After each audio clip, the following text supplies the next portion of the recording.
Shalom dan selamat pagi. Renungan kita pada hari ini diangkat dari kitab 1 Tawarikh pasal 29 dan pembagiannya secara ringkas adalah sebagai berikut.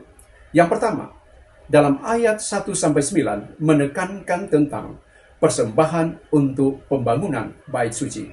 Raja Daud menjelaskan bahwa anaknya Salomo masih muda dan tugas membangun bait suci sangat besar. Daud sendiri telah memberikan persembahan besar dari hartanya berupa emas, perak, dan lain-lain. Ia mengajak para pemimpin Israel untuk ikut memberi dengan sukarela. Para pemimpin, panglima, rakyat, kemudian merespon dengan sukacita dan memberi dengan rela hati. Suasana yang penuh dengan kegembiraan karena persembahan diberikan tanpa paksaan. Yang kedua, dalam ayat 10-19, doa dan pujian Raja Daud. Raja Daud memuji Tuhan di hadapan seluruh jemaat, menyatakan bahwa segala kebesarannya, kuasanya, dan kemuliaannya hanya berasal dari Tuhan. Dia mengakui bahwa semua kekayaan sebenarnya hanya berasal dari Tuhan. Dan ini dia menegaskan bahwa manusia hanyalah pendatang dan orang asing di hadapan Tuhan. Daud kemudian berdoa agar hati dari setiap umat mereka tetap setia, dan juga mendoakan anaknya Salomo untuk diberikan ketulusan untuk melakukan perintah Tuhan dan membangun bait suci. Yang ketiga, ayat 20-25, yaitu penobatan Salomo sebagai raja. Seluruh jemaat memuji Tuhan dan kemudian sujud untuk menyembah Tuhan. Salomo diangkat secara resmi sebagai raja. Dia menerima dukungan penuh dari seluruh Israel. Dan Tuhan kemudian meninggikan Salomo sehingga ia menjadi sangat dihormati. Yang keempat, ayat yang ke-26-30, yaitu kematian dari Raja Daud.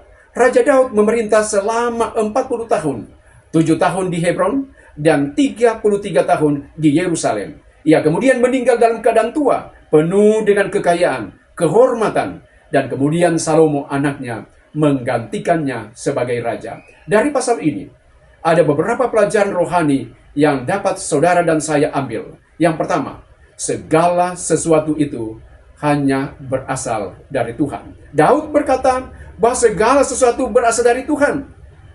Bahkan apa yang mereka sedang persembahkan pun itu adalah sebenarnya milik daripada Tuhan. Saudara dan saya diingatkan untuk tidak sombong atas apa yang kita punya. Harta, kemampuan, dan kesempatan hidup adalah pemberian dari Tuhan. Yang kedua, memberi dengan sukacita dan tulus. Bangsa Israel memberi persembahan dengan hati yang rela, penuh sukacita, bukan karena terpaksa. Dan Tuhan melihat hati kita saat memberi, baik itu waktu kita, tenaga kita, maupun materi kita. Ingat, ketulusan lebih penting daripada jumlah.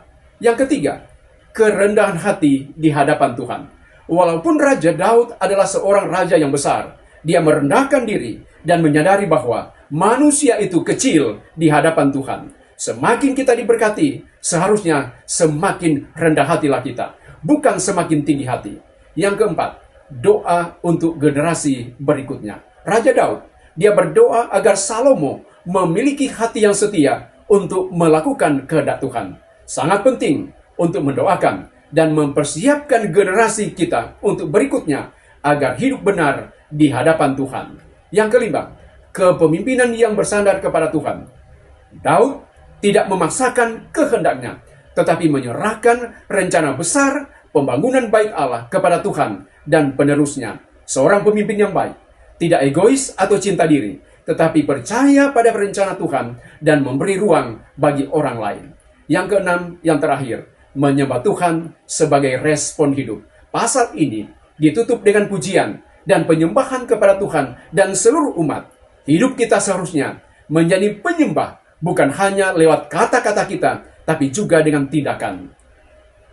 Inti pesan Tuhan kepada kita hari ini adalah kesetiaan kita, kerelaan kita dalam memberi, dan pengakuan bahwa segala sesuatu berasal dari Tuhan menjadi pusat dari pasal ini, sekaligus dengan tulus menyerahkan tongkat kepemimpinan kepada pemimpin selanjutnya.